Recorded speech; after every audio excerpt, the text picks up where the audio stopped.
It's time to accelerate. Hey friends, this is Andy. Welcome to episode 660 of Accelerate, the sales podcast of record. Now I have two great conversations lined up for you today. Joining me first will be Mike Schultz, president of Rain Group. Actually back for the second, maybe even third time on Accelerate. And we're going to delve into a recent research report coming from the Rain Group titled 5 Sales Prospecting Myths Debunked.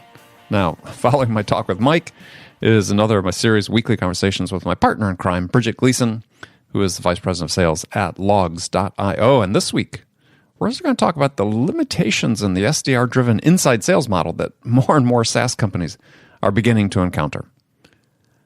Today's show is brought to you in part by our friends at Discover.org. The Discover.org platform is a game changer for sales and marketing professionals. The feature-rich sales intelligence platform is supported by more than 250 researchers who continually update contact data and provide account-specific insight to help sales and marketing teams break ahead of the pack. See the product live at discoverorg.com/schedule-demo. That's discoverorg.com/schedule-demo. Okay, joining me on the first segment on Accelerate this week is Mike Schultz. He's president of Rain Group and back on Accelerate, as I said, for a second time. And we're going to dive into Rain Group's findings from the recent research on prospecting that they've summarized in the report titled 5 Sales Prospecting Myths Debunked. And it gets to the facts about sales prospecting in some surprising ways. So Rain Group surveyed close to 500 buyers from 25 different industries with about $4.5 billion in purchasing power, and also surveyed sellers, close to 500 sellers from across 26 different industries. So no spoilers right now because we'll get into it with Mike, but hey, prospecting's still really important. And as Mike will share, you have to be ready and you have to be relevant to your buyers to really make it work. Okay, here we go. Mike Schultz, welcome back to the show. I'm doing well. How are you doing, Andy? Doing great. So if people don't know Mike's the president of the Rain Group, a worldwide sales training and consulting firm, I guess. And you have offices in how many cities now? Let's see, how many cities? Boston, Geneva, London, Mumbai, Johannesburg, Toronto, and Bogota is where we have our full-time offices. And we also have representatives in different cities around the United States. One guy in Germany, another guy in Dubai. All right. So taking over the world, one country at a time. So what are you seeing in terms of when you're outside the United States, compared to the issues you see in the United States versus out? Do in various countries the concerns different in terms of business to business sales and what their challenges and hurdles are? No. Okay. It's the same all over. People. Yeah. So I was in our Bogota office a few months ago, and they said, see, it's really unique down here because being negotiated with and pushed back on price is rampant. It happens all the time, and we really need to sell the value versus the price. Yeah. Like, oh wow, geez, yeah, you're really special because people don't negotiate in the United States. Yeah. Departments, there's no Ariba software, there are no reverse auctions. That only happens in Bogota. Right. Interesting. Yeah, it seems like that'd be the case. Everybody thinks their culture is unique, but at the end of the day, sales is sales. And Bogota, interesting. I think it's surprising to me. I've sort of through the LinkedIn connections I've been getting over the last year, looking at all these various softwares. It seemed like a real sort of tech startup boom down there. Yeah, sure. It's the economy's doing well. But people looking at sort of a lower cost place because the people starting the companies are Americans.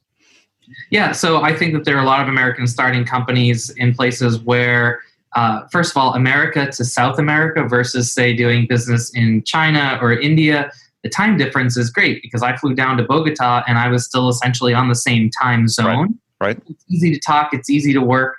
And while some countries haven't been quite as stable, like Venezuela's not doing well right now, other countries are just...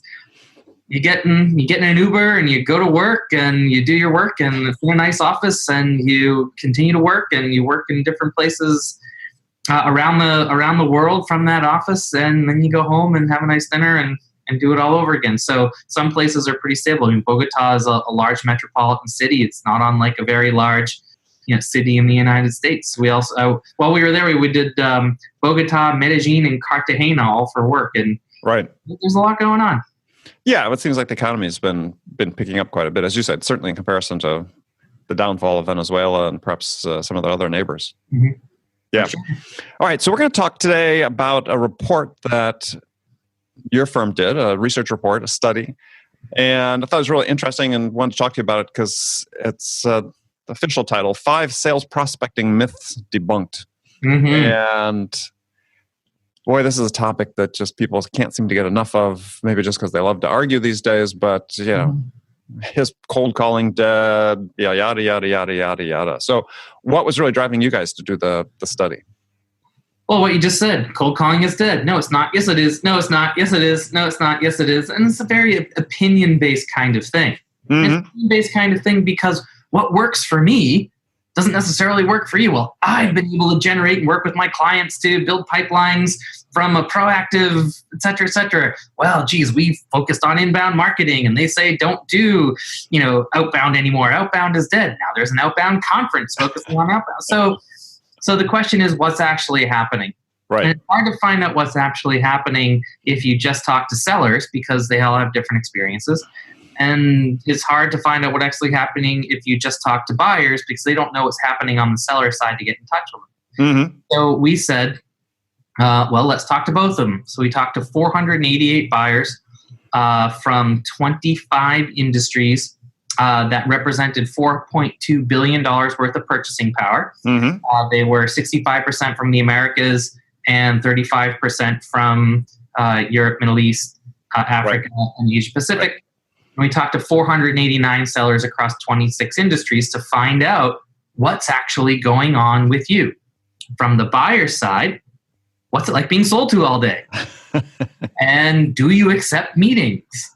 Yeah, we're going to get into that. I mean, yeah, for sure. Well, I mean, you start by sort of taking on the sort of prevalent urban myths that exist. I'll call them urban myths, urban legends about prospecting that CEB and Serious Decisions would talk about is that, buyers are 52 or whatever % of the way through their buying process before they engage with sellers, or 2/3 of the way through, and sort of use that as the point of departure.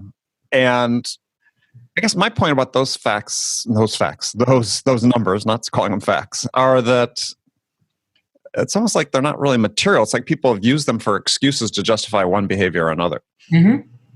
Yeah. So I was talking about actually prospecting with someone, and they were telling me that, they were telling me about this and about that and everything. And I said, you know what? I was trying to bake a cake last weekend. I took out the recipe. I got all the ingredients. I followed the recipe meticulously, put everything together. I put it in the pan. I put it in the oven. I put it at 350. I set it ready to go. And an hour later, the cake didn't rise. So cakes don't rise. No, cakes do rise. And prospecting works too. You just don't know how to do it. Or when you try to do it, you're just sucking at it. Yeah.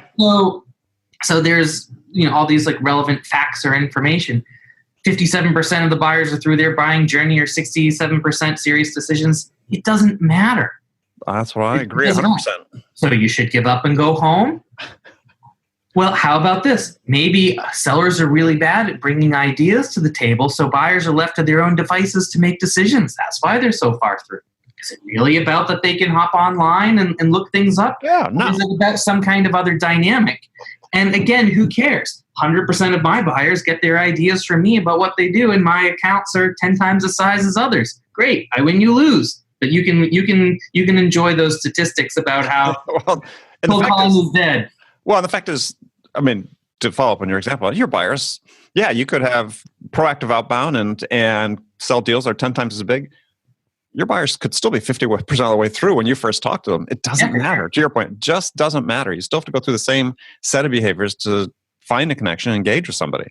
Mm-hmm. In fact, we found, and we wanted to look just at that, about the buying journey. So as you said, it doesn't matter how far through they are because they're that far through because of their own reasons. I thought the more relevant question is, as a buyer, when would you like to speak with the seller? Right. The buyers wanted to speak with the sellers. The majority of them And the greatest majority of them wanted to speak with sellers, quote, when I'm looking for new ideas and possibilities to drive stronger results and improve my business. 71% of our respondents said that. 71%. And the next one was when I'm looking for a solution to a problem or challenge.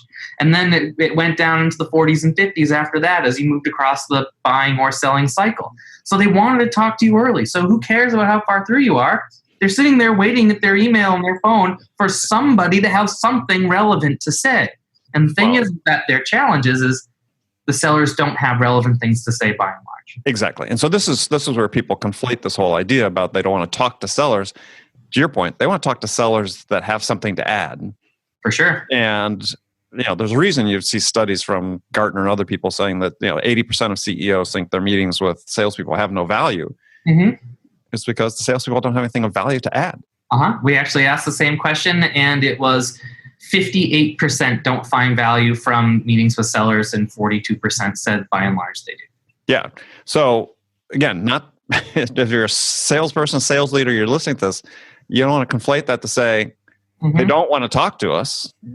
No, they do want to talk to you. Just have something, have a take, have something that adds value. Yeah, as a matter of fact, I like to say that they don't want to talk to you the second time based on how the first time goes. Oh, yeah, that's right. And if following the law of averages, for the most part, they don't want to talk to you the second time. But if your first conversation, if they can walk away with some kind of aha, and I don't mean that like, oh, the skies opened up and the lights came in and aha, but if they said talking with them for 20 minutes was worthwhile, then the door's still open. Yeah, and the way I phrase it for people is that, buyers, and this Herbert Simon, Nobel Prize winner in economics, study this, is that buyers make an economic decision about the value that you bring to them during a meeting. And so like at sales, there's fundamental exchange. The buyer invests some of their time in you. The exchange is you have to give them something of value in return, or there's no second meeting. Mm-hmm. It's just matter of fact, we asked the question, how many minutes do you give them to prove whether or not they have value? For the most part, the greatest answer was between 5 and 10 minutes, they've made their decision about whether or not you are on their list or off their list. And I think that may even be conservative. I think it probably happens sooner than that, right? Well, I think they can dismiss you in 30 seconds. Right. If you sound like a bonehead when you get started. Right. Or if you start a meeting where you say, well, et cetera, blah, blah, blah, and then you just jump in. Well, you know what? I'm a vice president of a big company here. Before you start in a half an hour meeting, why don't you say to me, if this meeting were to go well, what will we have done or not done for you to say at the end, okay, that was worth my time. Mm-hmm. I know exactly what I want to say to that. And sometimes I want to hear what you have to say. And sometimes I want you to hear what I have to say. But why don't you just ask me instead of, you should start your meeting with commercial teaching, blah, blah, blah. No, you should start your meeting with needs discovery. How about start your meeting with, how would you like this meeting to go? Go, right. What would you like to accomplish?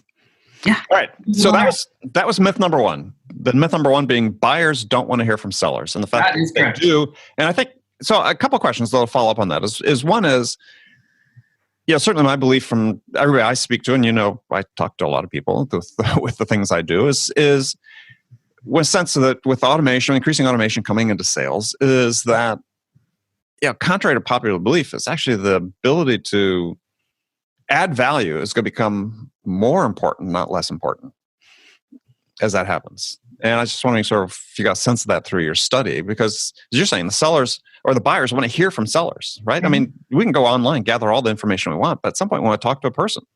Yeah, for sure. And depending upon how I'm feeling on a particular day or depending upon my personality type and style, I want to talk to them more, I want to talk to them less. But most people want to interact with people in a variety of different ways and through different media. There's a time when I want to read your email, and there's a time I want to engage with you. What happens with sellers is they end up hiding behind LinkedIn, email, texts, and other different ways to get in touch. And the reason why this area tends to be so popular and doesn't die is because it's so emotional. Need discovery is important, but it's not emotional.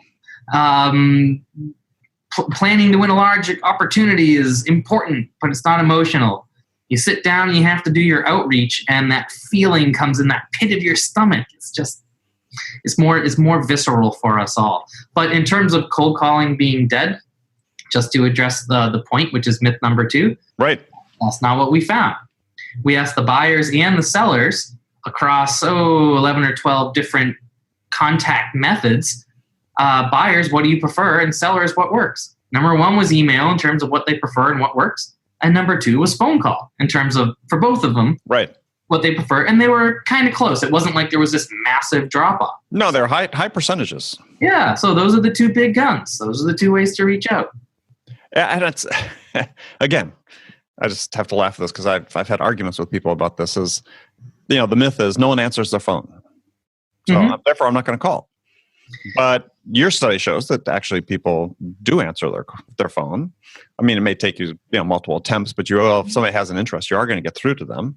Yep. And just 2 days ago, I read something about stop the email. No one's reading the emails. And there's a lot of trash email out there. But again, you guys point out in the study, what you found is that actually more senior level people actually are pretty responsive to a good email.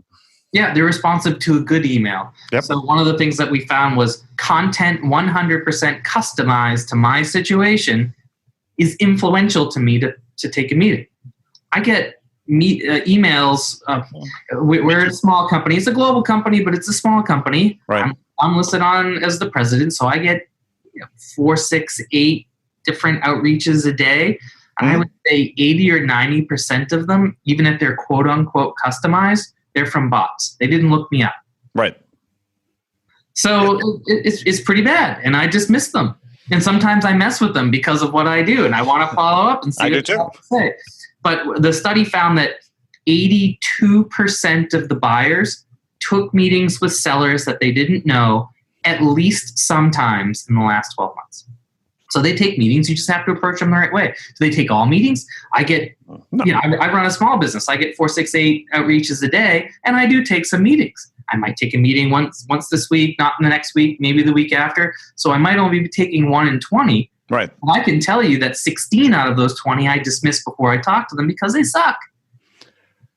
And to your point, is I sort of differentiate. People talk about personalization and talk about mass personalization at scale, which is impossible, right? I mean, you just can't do that. But that's what I would say 90% of the emails I get that you're talking about is the sales rep saying, I'm just doing a mail merge with first name, and that's personalization. Yeah, first name, company, your industry. That doesn't constitute customization. Now you're talking about doing some research about the company, about the individual, and creating something that will stimulate them to connect and maybe some common point of interest, just something that's personal. Sure. Andy, I've been following your company for a while, but I saw the press release last week that you guys are focusing your efforts on changing the industry and embracing open innovation. And you said, quote, anything I can get my hands on for open innovation, we're looking at. Right. Well, we're an open innovation company, and we just released a study on blah, blah, blah. As a way of introducing ourselves, I can happy to share with you the results. Are you interested? It's me. It's real. It's happened. I said it. They have research. There's my chance. Is it going to happen 100% of the time? No. But prospecting is like baseball. It's like batting averages. If you're hitting 200, you're probably going to the minors. All you have to do is hit 300 to go to the All-Star game, and all you have to do is do that 3, 4, 5 years, and you go to the Hall of Fame. Mm-hmm. It's just about increasing your averages. If you do the right things, you can increase your averages. So what do you say, though, to the companies that we have this great set of tools and technologies coming to sales, and people are just using them to perpetuate this bad behavior? Yeah. I mean, actually, it's creating a whole new set of bad behaviors that actually you didn't get sort of when people had to go out and cold call in person, because you had a much more limited scope of opportunity. You had to be better, or you were quickly flushed out of the game. Yeah, there were things that were easier back then and harder back then about prospecting. But I think that it's a better opportunity now to be doing it. But there are some challenges that you have to overcome. In terms of, but we have all these tools, that's fine. Use them. Email number one of what we learned from this, and one of the things that we're saying now is you don't want to just do cold calling or cold outreach or cold emailing or warm, whatever. We say create an attraction campaign. And I don't mean from a marketing perspective. I mean from a selling perspective. If it took our top performers 5 touches to generate a reaction from a buyer. It took the rest. We did statistical regression analysis to see who does better versus one group versus the other. It took even the best group 5 touches to get through. It took 8 touches on average for the others to say like, all right, well, what is my 7-touch, 8-touch sequence myself as a seller, not as a marketer? First one, hey, Andy, open innovation, blah, blah, blah. The second one, I can trigger an email a week later to say, Andy, I was wondering if you saw my email last week that I sent about connecting. If hello, thanks. You can set email number 1 to be lightly customized in the line, but obviously I looked at you, I read you, and then the second line, I might be looking for 20 or 30 people to reach out to for my open innovation, but I'm either finding the press release, or I'm on their LinkedIn, or I'm doing something to say, I focused on you as a human. Then number 2 can be a touch. Number 3 can be a voicemail to say, Andy, it's Mike Schultz calling from blah, blah, blah. But number 6 can be an automated voicemail. Hey, it's Mike Schultz again. I'm calling to follow up. So you can use them as tools to make things more efficient, but you want to use tools like David Ogilvy said you want to use research. How some people use research is like a drunkard uses a lamppost for support and to lean on. You don't want to use research to just lean on. You want to use it for illumination. Right.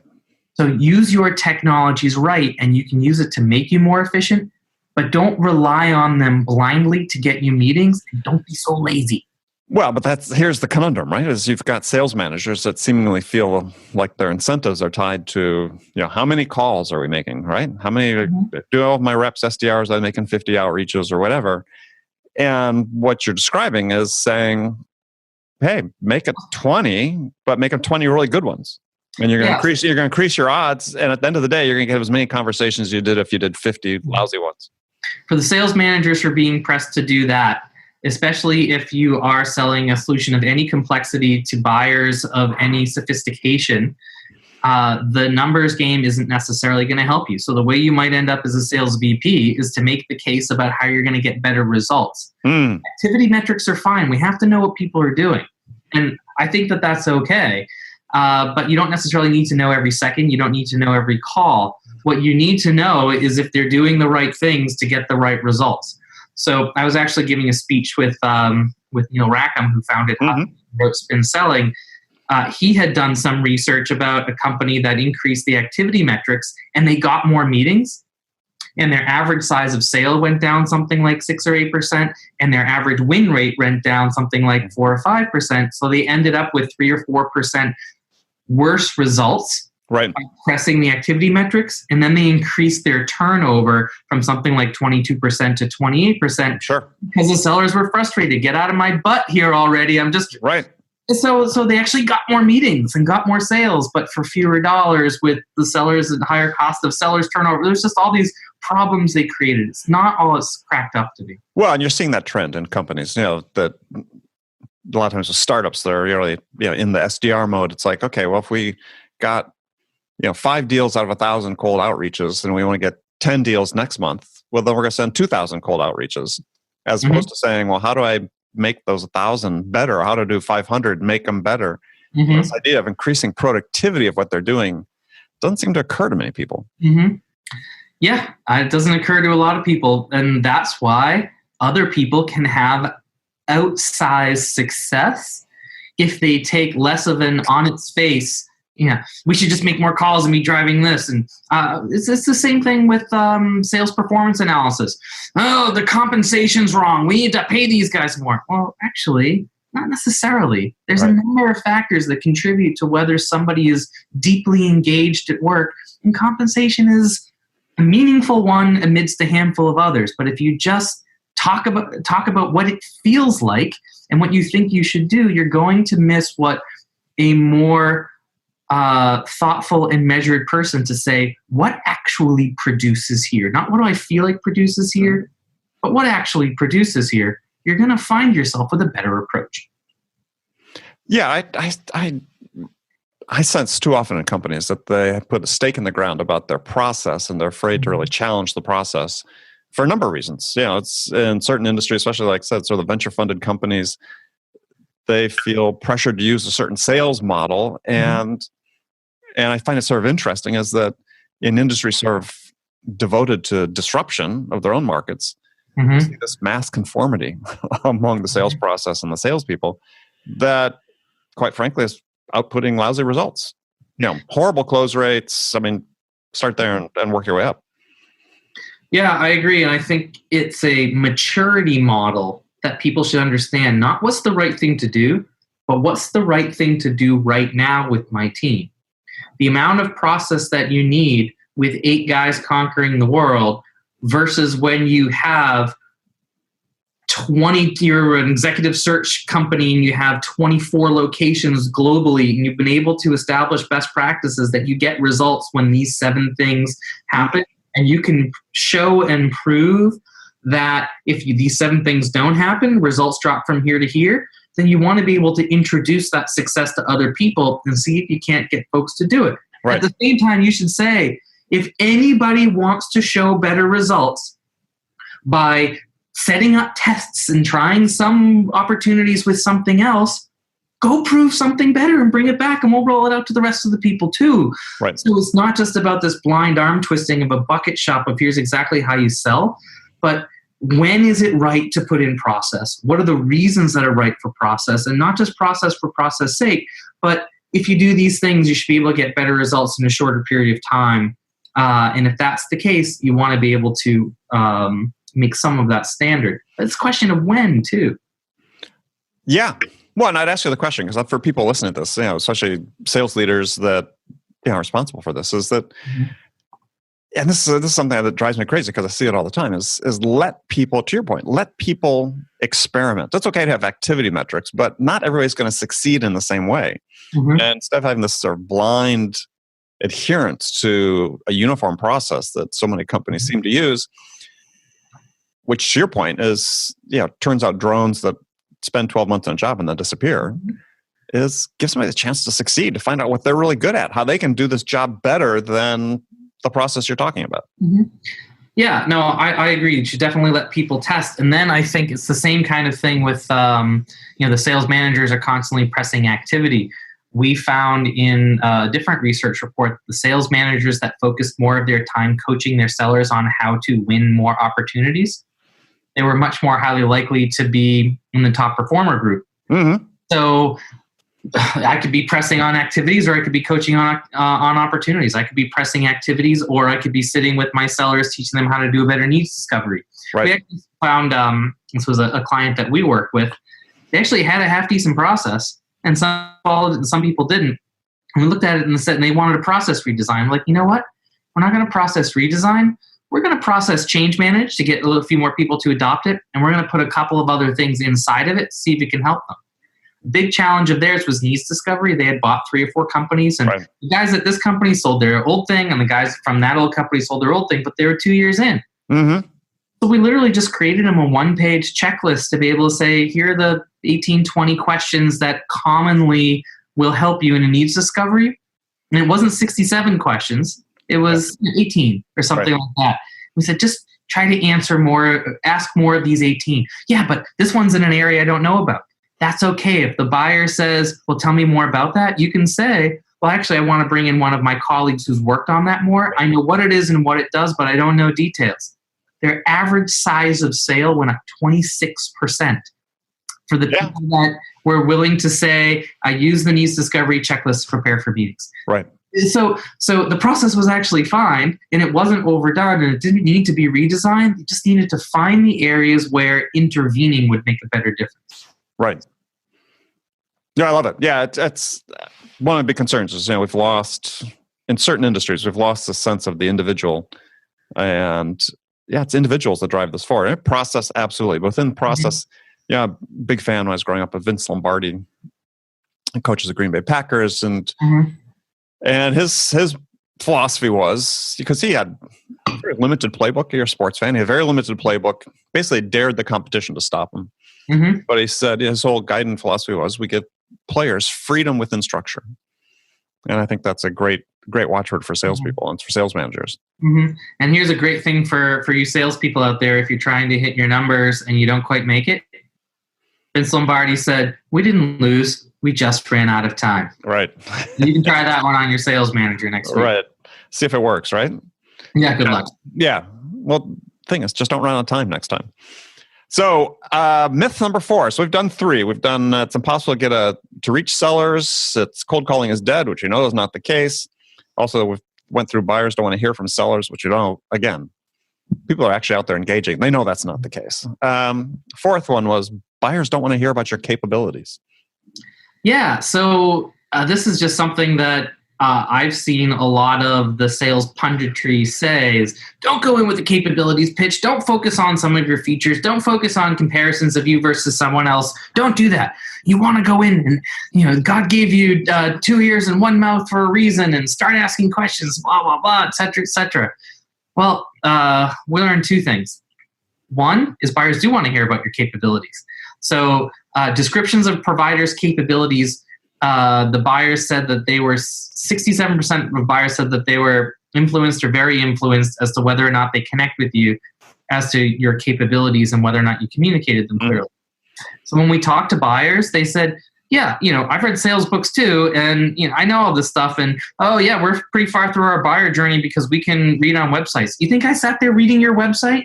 You have time? Oh, geez, I can't wait to go read your website, go through the capabilities pages, and try to understand the value proposition as easily as you could explain it. Why am I going to spend a half an hour on your website trying to ferret out how good your marketing people are at explaining a certain case, when if I can talk to a half-decent salesperson, hopefully they did a little research on me, and they can summarize it in 3-4 minutes, and then I can ask questions.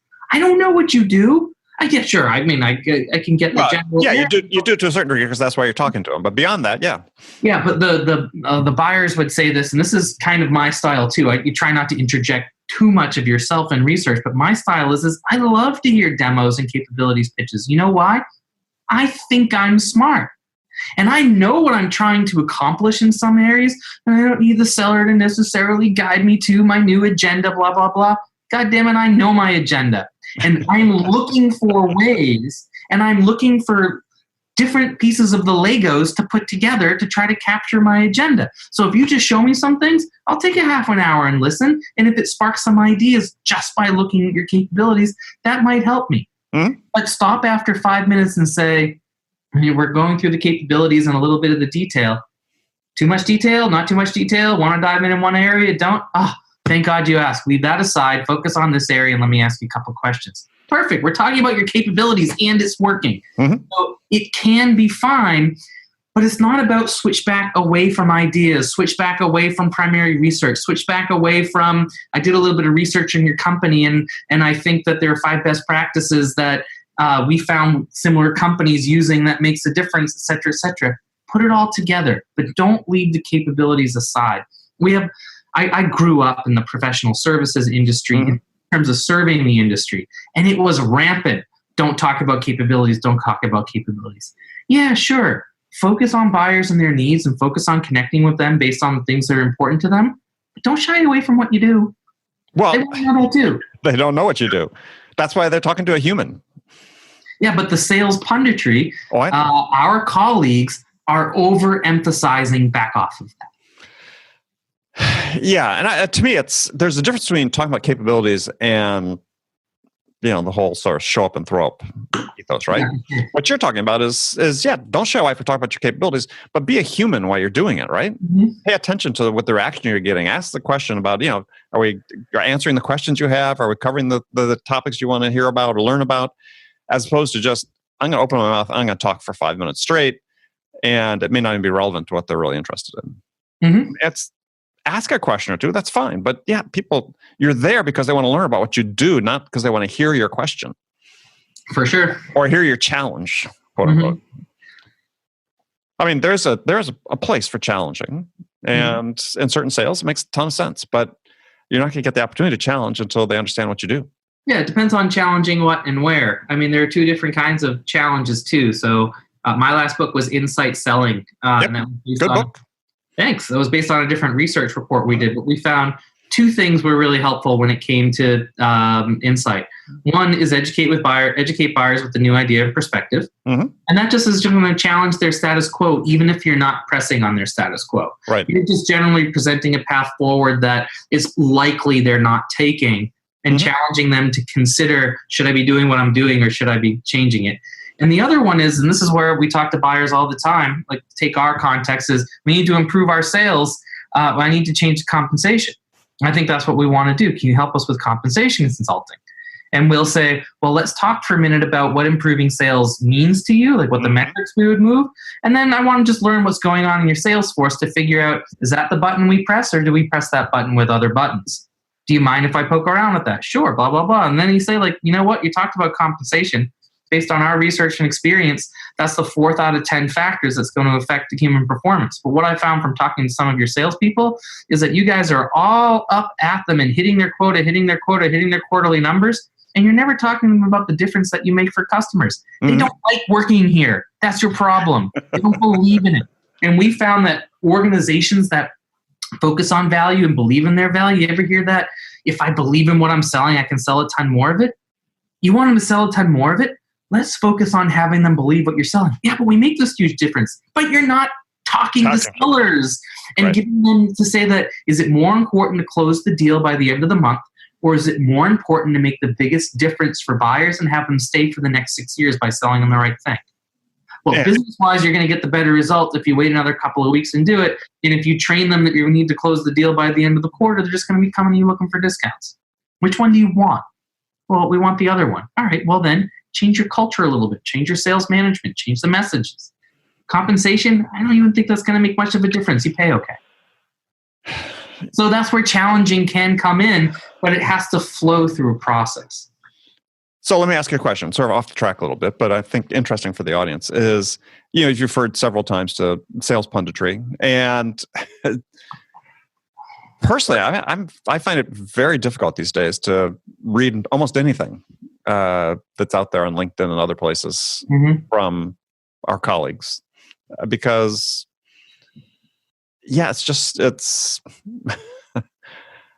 it just seems like it's sort of more of the mindless crap that sort of follows a certain set of beliefs that don't mirror reality, and also don't really also reflect the point you're talking about. And certainly, deep belief of mine is that this is a personal business, right? You have to be human. The first thing is be human. You talked about culture, so important, right? Is if salespeople don't understand the value they're providing, absolutely, but also, if the focus is purely on, hey, we're got to close all these deals this quarter, and we have this great deal, but we need to get it closed this quarter, so we're going to rush them. We're going to offer that discount rather than letting it play out the way it should.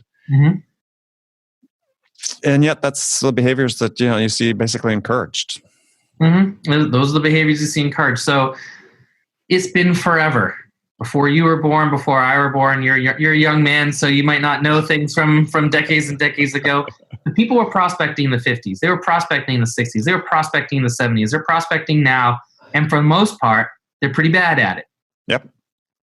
The idea of leading with content, marketing with content, and being a thought leader, sure, people wrote books years ago, but it's only in the last 10 years that it's been content. So we've had 50, 60, 70 years to figure out how to be good at prospecting, and most people are still bad at it. The last 10 years, everyone's been encouraged to be a thought leader, and they're worse at it than prospecting. As a matter of fact, that's why we've kind of doubled down on thought leadership in our investment. We said, it's not just about writing articles anymore. That's why we founded the Rain Group Center for Sales Research, and we study hundreds and thousands of sellers and buyers, not to find out how to support a particular position, but how to find out what's actually happening. Because people are working with, consuming information, and when they find something that's worthwhile, they stick with it. But most of the punditry out there is just, I was told I have to write articles, I'm going to write them once a month, and they're bad. Yeah. Well, and I think the other thing that for me sort of goes along with that, because some of the punditry is emanates from people with a vested interest in selling tools or technologies and so on.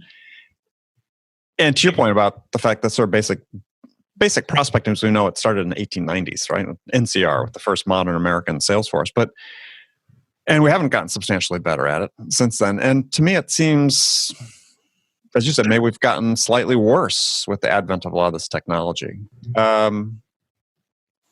It's allowed us to be lazy. So I've been doing this kind of sales work for 20 years. I happened to start my career at a sales performance consulting firm. So I'm a lifer in the concepts of selling. But when I started at that firm, I was studying sales and analyzing sales forces. I came from a liberal arts undergraduate, and they needed analysts. So I was an analyst. Yeah. And I said to my boss after 6 months, I've been studying sales, reading about sales, writing about sales, and at sales training programs and consulting programs, and I haven't actually sold. Do you mind if I pick up the phone and try it? And he said, sure, as long as you don't call any of our top 300 prospects, because that's what our VP is looking at. I'm like, okay, fine. I won't call any of them. I'll call someone else. So I would sit down at my desk, 8 o'clock in the morning, and the clock was all I heard. There was a web, but there was nothing really on it. I didn't have a cell phone, so I didn't have text. I didn't have LinkedIn. I didn't have Slack. I didn't have Facebook. I didn't have text messages. I had a phone on my desk and a clock going tick, tick, tick, and a directory to flip through and find names and call people. So it was easier to concentrate and it was simpler. And I could either be good on the phone or bad on the phone. And if I was feeling really saucy, maybe I'd send a letter or two before I call, mail call before mail call or something like that. But it was simpler. Now we have all these technologies that we can lean on. It's easier to reach out to people, so there's more noise. And there's a lot of lazy people out there, and they're bad at it. Meanwhile, when we're prospecting, and here's one of the things we said at the beginning, and now we're getting near the end, so I want to say that what we found in our research, so you saw the white paper based on the research. We actually just published a 27-page actual full research report on this. One of the things that we found is that the distracted seller and how hard it is for them to concentrate for 3, 4, 5 hours, an hour, without looking at their phone. So we watched it. Sometimes people check their phones 20, 30 times an hour. They check their phones while they're on the phone with prospects. Yes. And in between calls, and as they're emailing, they look at their email, and they look at their Facebook, and they look at their LinkedIn, they check their texts. They cannot concentrate. So while so 20 years ago, there were certain things that were harder to do, like I couldn't look people up. But it was just tick, tick, tick in the clock. I had nothing else to do. I was supposed to be prospecting. There wasn't something to distract me. So we found sellers that were more effective are starting to have more formal productivity, time, and attention management programs at their companies versus the ones that are just, allowing their email to be on, allowing all of their alerts to bump in, and allowing all of those social psychologists that are working at Facebook and LinkedIn and Slack and all of the other companies, and their only job is to put their little hooks in our brains and have this need to check it all the time. The sellers that were winning, it wasn't just about attraction campaigns and values and touching enough and doing the research and preparing the messages the right way and sticking with it and having the right part of the finishing sequence and all that. But it was also just about their ability to concentrate and execute. That has gone way down in the last 10 years. So we're finding we have to teach how do you prospect, and then we actually have to teach how do you concentrate. Right. And that's becoming more and more of what we're bringing to the table to the 28-year-old who's never thought about that, who wants to work, is sharp enough to pick it up, and could be successful, but they literally don't know how to work. Yeah, absolutely. Absolutely. I mean, I've confronted this with clients I've done workshops for I'll do a survey who keeps their phone on their desk while they're making their outbound calls. They all do. This is it's one team of 100 inside salespeople. Who looks at their phone if it pushes a notification to them while they're on the phone with a prospect? 100% raise their hand. And, so I start taking them through the research on multitasking, how we're completely incapable of doing that. And this story I use, and as an example, and people get it, I say, when I'm on the phone with my wife, she understands the instant I start looking at my email. That's because your girlfriend told her that she just emailed you. Just emailed you, right? Yeah, so they're cheating, but I won't mention that anymore. But your prospect understands that too. As soon as your interest starts wavering, they know. I'm sorry, Andy. Did you say something? Yeah, exactly. So it's just. I agree. I think the ability to concentrate, I think especially, as you said, sort of the millennials, we got people there, they're brought up as super checkers of the phones. And this is not not dinging on millennials that are watching this at all. It's a generational thing. It's that you're digital natives. It's ingrained to you more than it is people in our generation. But even though I think I check too much, but when I sit down, do my calls and I turn my phone off and put it away. Mm-hmm. Yeah, our generation. I mean, you and I are younger than millennials, so we really don't know what it's like to be a millennial. But if Gen Z, we're Gen Z. Gen Z. So yeah, I'm a Gen Xer, and I grew up playing Atari. I don't know if that's exactly quite the digital native of the people that grew up with playing Pong. Yeah, I was playing Pong. I was actually just talking to my dad about playing Pong. But it doesn't matter if you're a digital native or millennial. I was as sucked into this as anyone else. Absolutely. And it was actually working at, I spent the better part of last year at the hospital, and I have had to spend a lot of time with my children at the hospital the last 5 years. And being able to concentrate in a war zone is how I learned that I was as distractible and hard to focus. And I had to get so much done in the 2 hours that I had sometimes, or else things would literally fall apart because I didn't have an 8-hour day to get 2 hours worth of work done. Right. And we were actually teaching a productivity system to our clients so much more often than we ever have in the past, just because it's not even it's not even just millennials, it's the Gen Xers. Everyone else is distracted by their phone. Sure. I walked by someone who is older than Gen X that I was working with recently, not at my company, and they kind of moved their computer screen, and they weren't looking at something bad, but they were playing a game. Right. There, and they didn't know what else to do, and their brains are wired to not focus on their greatest impact activity and go back to their to-do list, but to distract themselves with a browser, and then they get lost. Right. So we try to change that. You and I will be the two sales pundits we're going to change the world. We're going to beat Facebook and LinkedIn and Slack. We're going to do it. Patricia, we're going to have to get back to you in just a few minutes. We're still finishing the call. I'm sorry. Hi, Patricia. Let's see if she... Yeah. We're just having too much fun, Andy. Yeah, I didn't realize the time. I wasn't even paying attention to the clock. All right, so we'll wrap up just quick on the fifth one is, just so people know, is myth that cold meetings don't result in sales wins, which I can't believe anybody ever believed that, but they do. They do. It turns out that the factors that jumped out at us the most that made the difference of turning those first calls into actual pipeline opportunities and sales wins, it's pretty mundane, it's pretty cliche, but it's value. So what the buyers told us was the factors that influenced their ultimate purchase from a seller that had reached out and was not like an old friend of theirs, was focuses on the value they could deliver me. 96% agreed or strongly agreed with that. Collaborates with me, educates me with the new idea and perspective, provides valuable insight related to my industry or market, deepens my understanding of my needs. Those were all above 90% in factors that influence or strongly influence. However, only 42% of our buyers, more than half, found that in general, meetings they have with sellers are not valuable to them. If you can just flip that switch and apply these things, you're going to be in the set of folks that get sales from the meetings. Yeah, and I think just to reiterate what you said, because I wasn't sure that you said it incorrectly, but yeah, only 42% were finding that sellers could deliver that value in the meeting. Yeah, and 58% said that by and large their meetings with sellers were not valuable. Right.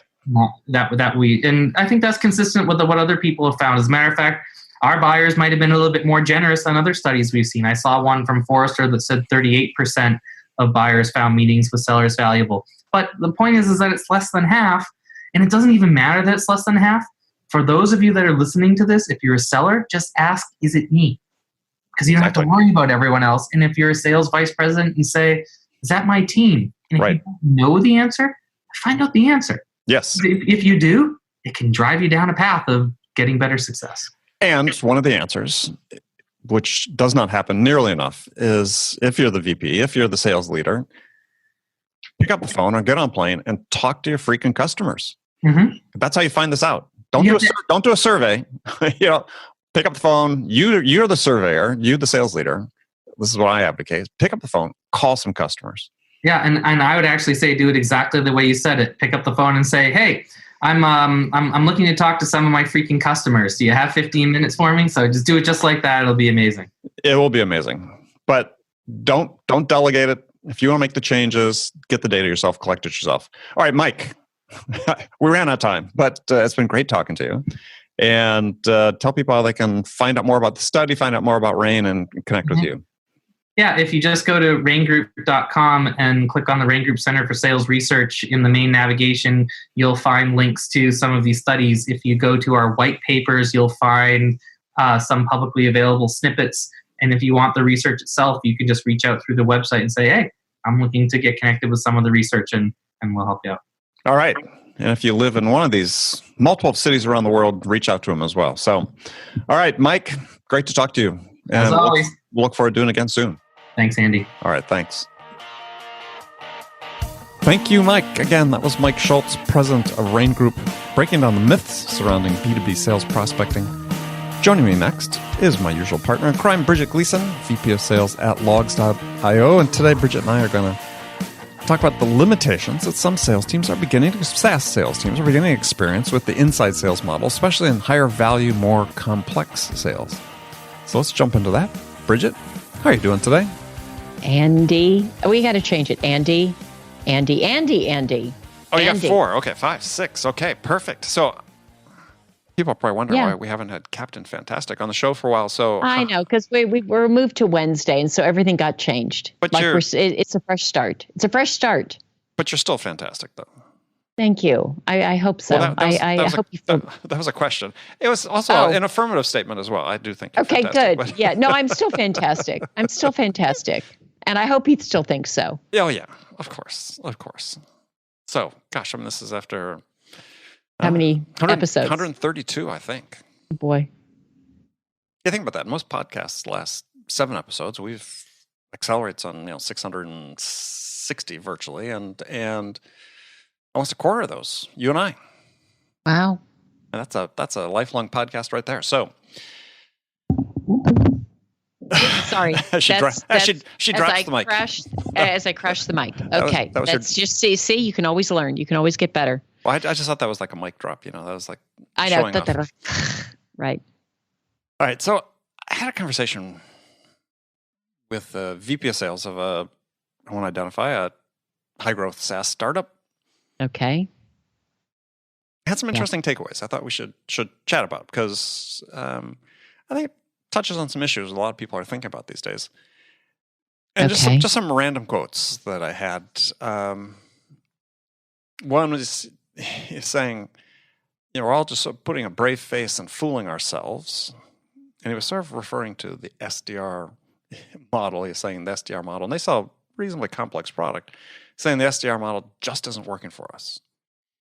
And that these are key takeaways. One is that they have to change their focus from quantity to quality. Okay. They're finding that their outbound calls are less effective than ever before, and that they're sort of searching for a strategy, one of which sort of tentatively thinking is, as I've heard from actually a number of companies recently, is that actually events are becoming a better way, not better way, but a new and interesting way that people are exploring, companies are exploring for lead generation. Said that they absolutely have to have a conversation at the C level. If they don't, they lose the deal. On deals that they do have a conversation at the C level, they win 50%, which when you consider that SaaS close rates at roughly 20%, that's pretty fantastic. It's a great metric to have. And, they're about 2/3 of the rep hitting quota. So okay. You, as a peer of this person, somebody that's also VP of Sales, a high growth SaaS startup, so I thought, we should talk about some of these points because the first one about, I'm hearing a lot, people saying there's got to be, what's next, right? It's got to be something that's going to evolve that we're going to be able to change with our SDR model, because it's, we all know about the problems of high turnover in the positions. It's a hard position. The pay has become hugely inflated for oftentimes what you're getting. Not a career path for the people that are in it necessarily. A lot of people exit that position and never come back to sales. It's just a lot of things with it, and also tug of war between sales and marketing in terms of who should have responsibility for it. I mean, you hear more and more. So just sort of interested in your perspectives on some of that. When you were talking about who should have responsibility, sometimes it feels like, okay, who can we get to take it? Every time, like I talk to a marketing, we're hiring a CMO, and we had this question about, I said, where do you think the SDR team should sit? I mean, right now it's with me, I think they worry that I'm thinking, don't take away any of my empire. And I almost look at it like a hot potato. You're saying, want it? I'll gift wrap it for you. Right. I said, because we should. So I definitely think it's shared. I think that I'm not ready to give up and say that it's, just not effective, get rid of the SDR team. We've got to figure out a way to get in touch with people. I still think there's a reason to have some specialization. We're actually combining. We do a lot of events, and we just have the SDRs involved in them. And I think that's where we're seeing a lot of success, is when you combine an SDR strategy with events, and or we're starting with account-based marketing, that they're using that. We're actually seeing success. And I'm a big believer that we've got to work to develop them. That's like my side job, that I need to make sure that they're growing and that they're learning and they're interested, because they aren't going to be SDRs forever. And in a high growth company, there are often other positions for them that would be interesting to them. So we're in a good position in that when they're ready to transition, there's a good chance that we'll have something interesting for them to transition to. So what are the events that you're doing that are being effective for you? I don't know if the names of them are particularly interesting. I mean, we do a lot. They're not events you're putting on. They're trade shows you're going to and so on, right? They're trade shows. Doing webinars. We're doing more webinars internally that are really helpful, and we cast a wide net. But we're not doing our own, but we're going to events where we know that our prospects will likely be attending, which... Yeah, and I got a sense from this person that I referenced before, is that they're actually, and I shouldn't say I got a sense, they are actually holding their own events, and as well as going to other events, but they're actually saying, look, we can put on a half-day event in various locations around the country, and with the right topic, we're going to get people to attend. Yeah, that's yeah. I mean, that's like that's sort of the webinar strategy in person, and I think that definitely can be effective. I've done that in the past. We'll probably start doing more of that, where we'll do targeted events with an interesting speaker and making sure we've got the right level of person there. Yeah, I get that. Well, I think that's sort of a back to the future strategy that I think people should really be looking at is, and I've worked with clients that have done this very successfully with holding seminars in various locations around the country, even smaller companies, startups. Yeah. And if they have a really rigorous follow-up process, obviously you're doing your outreach through a combination of mail and in-person call, and then we just set up a process with X number of touches. Usually the invites go out 2.5, 3 weeks before. It's not too dissimilar from a webinar, right? And if they're following up, usually get 2 follow-ups within the last 24 hours, one 24 hours before and one like 2 hours before. Turnout yield was really pretty good, and the conversion rates out of people attending were pretty high in terms of getting them into qualified status, at least initially, or get them into the nurture pile, so they became prospects later on. Yeah, we have good luck. It's not luck, but events are a good channel for us. Also, I mean, you kind of narrow down to a market that of people that, or a population that is probably somewhere in kind of the people you want to go after. They are You've got something in common, which is this event that you're both at, which helps. There's some connection and reason to talk, and you don't always get the right level, but depending on the event, you can get or create the right level. Well, I think on trade shows in particular is one thing people have to keep in mind. And I've actually presented at at the trade show for trade show managers for a few years about how to sell at trade shows. And one of the things, dynamics that's really changed is that people going to shows these days, it used to be sort of a voyage of discovery. I'm going to go and see what's new. And now it's much more, I'm going to go and have these meetings because I want to learn about these three things. The agenda is fairly well set before they go. And so it's really why it's important for you if you are a manager planning how you're going to staff a trade show. The managers don't want to take salespeople out of the field, don't want to take their SDRs away from the phones. I think you're absolutely crazy not to staff your booth with salespeople or people in sales because you're going to have real conversations with folks. And it's not that the marketing team that normally gets delegated to staff can't have those types of conversations, but increasingly you're having great sales conversations at a show. You'll be represented by sales. I couldn't agree more. I think it's definitely important, and I guess going back to the other VP of sales you were talking to, I'm not ready to throw in the towel with SDRs. I think they have a role on the sales team or on the marketing team, either side. It just has to be part of sort of a larger strategy, I think, and not seen in a vacuum. Well, I think that you sort of get to one of the real questions of the day. You have to decide whether it's really that consequential or not. But certainly some sales VPs think it is where do they belong? And assuming we're going to stick with that SDR model, which I haven't seen an alternative yet that makes sense. Right. So I'm hearing inklings, through the conversations I have of things people are thinking about. But yeah, to me, it really sort of makes sense to put it in marketing. Sorry, I hate to say that as a sales guy, but why? Well, to me, it's a lead gen. It's a lead gen. It is. Have it part of the lead gen. I mean, I am super happy with it being in marketing. I really am.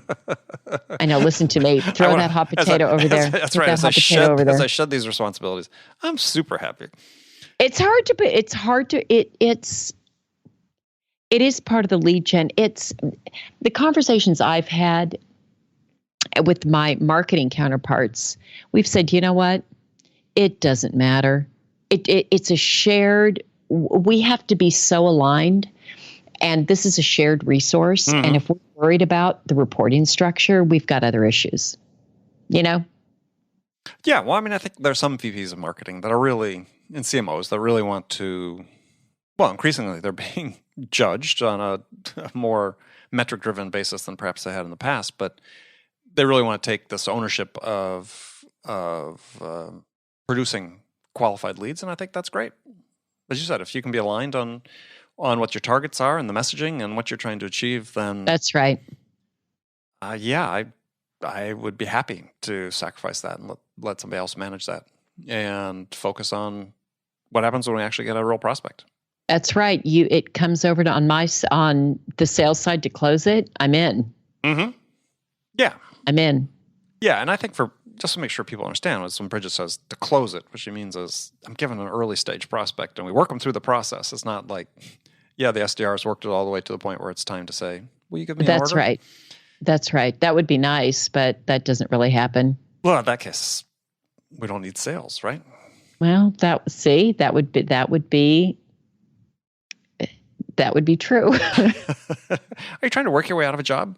I'm so not. Okay. I'm so not. All right. Yeah, that's good because.